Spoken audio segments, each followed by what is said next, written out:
ఈరోజు Badangpet municipal corporation Congress party ఆధ్వర్యంలో విలేకరుల సమావేశానికి హాజరైన ప్రింట్ మీడియా, ఎలక్ట్రానిక్ మీడియా సోదరులకు అందరికీ కూడా నమస్కారాలు తెలుపుతూ, నిన్న బీఆర్ఎస్ పార్టీ నాయకులు విలేకరుల సమావేశంలో కాంగ్రెస్ పార్టీని, ఆ యొక్క కాంగ్రెస్ పార్టీ నాయకులని విమర్శించడం జరిగింది. అయితే నేను ఒకటే అడగదలుచుకున్నా, ఈ యొక్క బీఆర్ఎస్ నాయకులని, అసలు మీరు ఏ పార్టీ నాయకులు? మీరు ఏ పార్టీ నాయకులు? కొన్ని రోజులు కాంగ్రెస్ పార్టీ అంటారు, కొన్ని రోజులు బీఆర్ఎస్ అంటారు. ఏ పార్టీ అధికారంలో ఉంటే ఆ పార్టీలకు పోయి మీరు నాయకులైనారు. మిమ్మల్ని నమ్ముకొని మీ కార్యకర్తలు మిమ్మల్ని నమ్ముకొని మీకు అన్ని రకాలుగా సహసహకారాలు చేసి మిమ్మల్ని రాజకీయంగా ఎదగడానికి తోడ్పడిన వాళ్ళని నట్టేట ఉంచి మీరు ఈ రోజున నాయకుల్లాగా చలామణి అయ్యి అర్హతల గురించి మాట్లాడుతున్నారా? అయ్యా రామరెడ్డి గారు, మీరు సర్పంచ్గా ఏ పార్టీలో ఉన్నారు? కౌన్సిలర్గా ఏ పార్టీలో ఉన్నారు? కౌన్సిలర్గా ఉన్నప్పుడు బీఆర్ఎస్ అధికారంలో ఉంటే పోయి కండువ కప్పుకోలేను, ఒక్కరోజు కండువ అంటే అధికారం ఎక్కడ ఉంటే అక్కడ పోయి నాయకులుగా చలామణి అర్హతల గురించి మాట్లాడతారు. అర్హతలు ఉన్న వాళ్ళంటే కాంగ్రెస్ పార్టీ నిక్కచ్చైన కాంగ్రెస్ కార్యకర్తలు. వాళ్లకు అధికారం ఉన్నా లేకపోయినా కాంగ్రెస్ పార్టీ అంటేనే ప్రాణాలను అర్పిస్తారు. ఎందుకంటే ఆ యొక్క పార్టీ సిద్ధాంతానికి కట్టుబడి ఆ పార్టీ దళిత బలహీన వర్గాలనే కాకుండా ఈ సమాజంలో ఉన్న అన్ని వర్గాలని సంక్షేమ పథకాలు ఇచ్చి వాళ్ళకి జీవించడానికి ఆధారం చూపించే పార్టీ. అలాంటి పార్టీ కార్యకర్తలు నిజమైన కార్యకర్తలు. మీరు ఏ ఎండకా కూడా గొడుగు పట్టి మీరు అధికారంలో ఏ పార్టీ ఉంటే ఆ పార్టీలకు పోయి అధికారం ఉన్నన్ని రోజులు డబ్బులు సంపాదించుకొని, అవినీతి డబ్బులు సంపాదించుకొని మళ్ళీ ఎలక్షన్లలో వచ్చి మళ్ళా అవే డబ్బులను పంచి మళ్ళీ గెలిచి మళ్ళీ ఏ ఆ పార్టీ అధికారంలో ఉంటే ఆ పార్టీలో పోయేటోళ్ళు మీరు. కేఎల్ఆర్ గురించి మీరు మాట్లాడతారు. కేఎల్ఆర్ మీద సబితా ఇంద్రారెడ్డి 60,000 ఓట్ల మెజార్టీతోని గెలిచిందని మాట్లాడుతున్నారు. అసలు ఈ కాంగ్రెస్ పార్టీ టికెట్ విషయంలో మీ అందరికీ తెలుసు కదా, మీ అందరికి ముచ్చమటలు పట్టినాయి కదా బీఆర్ఎస్ వాళ్ళకి. ఈ మహేశ్వరం నియోజకవర్గానికి ఎవరికి టికెట్ వస్తుందో, మా సబితమ్మ ఏమవుతుందో, ఏ గాల్లో కొట్టుకపోతుందో రాకుండా చేయాలి అని మీ సబితా ఇంద్రారెడ్డి మా కాంగ్రెస్ పార్టీ నాయకులకి టికెట్లు రాకుండా పైరవీలు చేయలేదా? మీకు మీ బీఆర్ఎస్ పార్టీ వాళ్ళకి అంత గెలిచే సత్తా ఉన్నోళ్ళైతే మా కాంగ్రెస్ పార్టీ నాయకులకు టికెట్లు రాకుండా చేసి ఎవరినో ఒకరిని తీసుకొచ్చి పెడితే నేను గెలుస్తా అనే ఆలోచనతో మీరు చేసిన ప్రయత్నాలన్నీ మాకు తెలుసు. అయినా కానీ మా యొక్క కాంగ్రెస్ పార్టీ కేఎల్ఆర్ గారికి టికెట్ ఎన్ని రోజుల ముందు ఇచ్చింది? ఒక 15 రోజుల ముందు ఇచ్చింది. అదే ఇంకొక 15 రోజులు వెనుకకు పోయినుంటే ఒక నెల రోజులలో మీ సబితా ఇంద్రారెడ్డిని చేవలకు పంపించేస్తుంటే అప్పుడే. కేఎల్ఆర్ గురించి మీరు మాట్లాడతారు, కాంగ్రెస్ పార్టీ గురించి మీరు మాట్లాడతారు. మీరు కాంగ్రెస్ పార్టీలో ఉన్నప్పుడు కూడా సబితా ఇంద్రారెడ్డిని తిట్టిన నాయకులను చూపించాలా? నేను ఒక్కొక్కరు ఎవరెవరు ఏమేమన్నారో సబితా ఇంద్రారెడ్డిని ఇవాళ మళ్ళా పోయి ఆమె దగ్గర కూర్చొని ఆమెకు పంత పాడుకుంటూ ఆమెను అవి ఇవి కళ్ళబొల్లి కథలు చెప్పి ఆమె దగ్గర మీరు నాయకులుగా చేయమని అవుతున్నారు. మరొకసారి చెప్తున్నా, ఖబర్దార్ బీఆర్ఎస్ నాయకులారా, కాంగ్రెస్ పార్టీని విమర్శించే ముందు ఒకసారి మీరు సూర్యునిపైకి ఉమ్ము ఉంచితే అది మీ ముఖం పైన పడుతుందని గుర్తించుకోండి.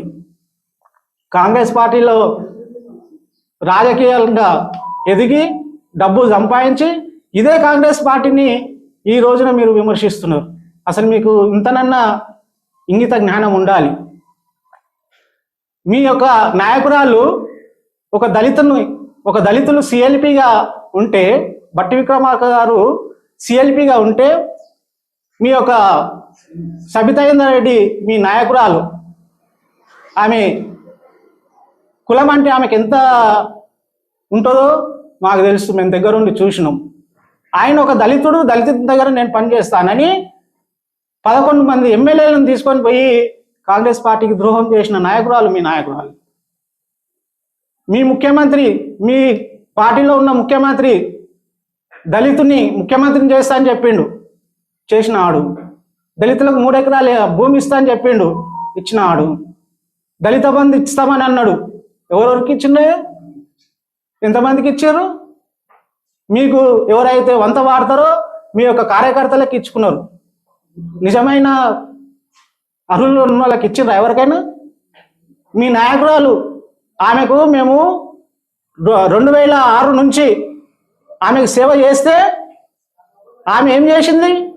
అధికారం వచ్చినాక బీఆర్ఎస్లకు పోయి బీఆర్ఎస్లో తిట్టిన వాళ్ళకి రేషన్ షాపులు ఇచ్చింది. మేమెంత నష్టపోయినామో తెలుసా మీకు? మీ నాయకురాలు అటువంటి నాయకురాలు.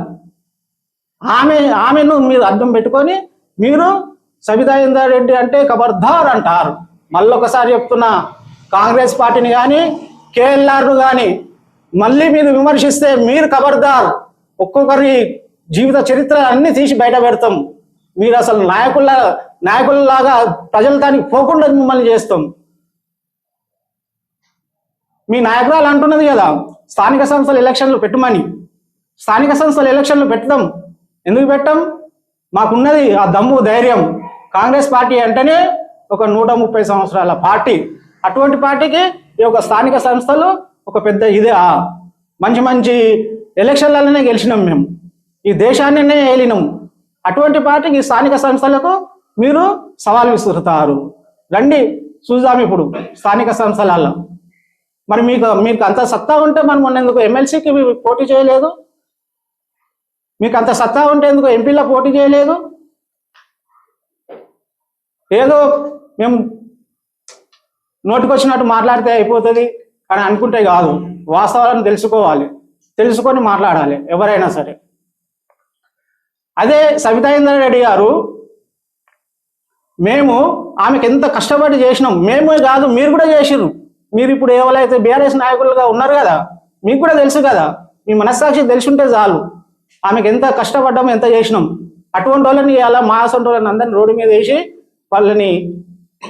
వాళ్ళకి అన్యాయం చేసింది. అటువంటి నాయకురాలు స్థానిక సంస్థలలో సత్తా చూపిద్దాం. మా కాంగ్రెస్ పార్టీ చేసే కార్యక్రమాలు ఉన్నాయి కదా, 6 గ్యారెంటీలు అమలు చేయమని అంటున్నారు. అసలు మీరు మీ బీఆర్ఎస్ గవర్నమెంట్లో ఉన్నప్పుడు మీ ముఖ్యమంత్రి ఎన్ని హామీలు ఇచ్చిండు? ఏమైనా చేసినారు? డబుల్ బెడ్రూమ్ అయితే ఇట్లా చూపించారు బూచిలాగా, దాన్నే 10 ఏళ్ళ దాకా చెప్పుకుంటూ వస్తుంది. ఏమన్నా అంటే ఆడవాళ్ళకు మీకు ఇల్లు డబుల్ బెడ్రూమ్ ఇస్తా, మీ అల్లుడు వస్తే ఎడబాతాడు, మీ కోలేడ కొట్టేస్తారు, ఇవి ఏది ఉంటాయి అవే ఉంటాయి అని చెప్పి 10 ఏళ్ళు తిట్టుకుంటూ వచ్చారు. అదే ఈ రోజున మా యొక్క ముఖ్యమంత్రి గారు సీఎం రేవంత్ రెడ్డి గారు నియోజకవర్గానికి 4500 ఇండ్లు ఈ రోజున ఇందిరమ్మ ఇండ్లు ఇస్తున్నాడు, శాంక్షన్ చేసిండు. ఆల్రెడీ ఎంక్వైరీ అయిపోయింది. నిజమైన అర్హులను గుర్తించారు, అధికారులే పోయిండ్రు, వాళ్ళే గుర్తిస్తున్నారు, వాళ్ళకే ఇండ్లు ఇస్తున్నాం. మేము జై బాబు జై భీమ్ జై సంవిధాన్ కార్యక్రమాన్ని చేపడితే ప్రతి ఇంటికి పోతే ప్రతి ఒక్కరు ఆనందంగా ఉన్నారు. 200 యూనిట్ల కరెంటు మీకు ఉచితంగా వస్తుందా అంటే వస్తున్నది అంటున్నారు. గ్యాస్ వస్తుందంటే గ్యాస్ వస్తున్నది అంటున్నారు. మీరు బస్సులు ఎక్కడైనా పోతున్నారా, ఏదైనా యాత్రలకు పోయేదా అంటే పోయి వస్తున్నామని అంటున్నారు. సన్న బియ్యం తెచ్చుకొని తింటున్నారు. రైతులైతే 2 లక్షల రుణమాఫీ అయిన వాళ్ళు ఎంత ఖుషిగా ఉన్నారు.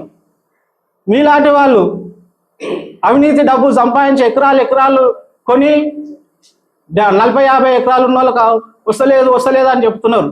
అసలైన గవర్నమెంట్ అసలైన అర్హులకి వాళ్ళని గుర్తించి వాళ్ళకు రైతు భరోసా ఇచ్చి వాళ్ళని ఆదుకున్నది. ఈ విధంగా ప్రజలు అందరూ కూడా సంతోషంగానే ఉన్నారు. సంతోషంగా లేనిది ఎవరయ్యా అంటే బీఆర్ఎస్ పార్టీ నాయకులు. ఎందుకంటే వాళ్ళు ఎప్పుడు కూడా డబ్బులు ఎవరిని ఎత్తి మీద పెట్టాలి, ఎవరిని భూమి గుంజుకోవాలి, ఎవరిని ప్లాట్ ఏం చేయాలి, ఎవరి ఇల్లు కడితే ఏం గుంజుకోవాలి, ఇవే కదా మీకున్నది. అది ఈ రోజున లేదు కదా. లేనందుకు మీకు బాధ అయ్యి పబ్లిక్ తిడుతున్నారు, కాంగ్రెస్ పార్టీని పబ్లిక్ని తిడుతున్నది అని అంటున్నారు. అంటే మీ రాజకీయ పబ్బాన్ని గడుపుకోవడానికి మీరు చేస్తున్నారు.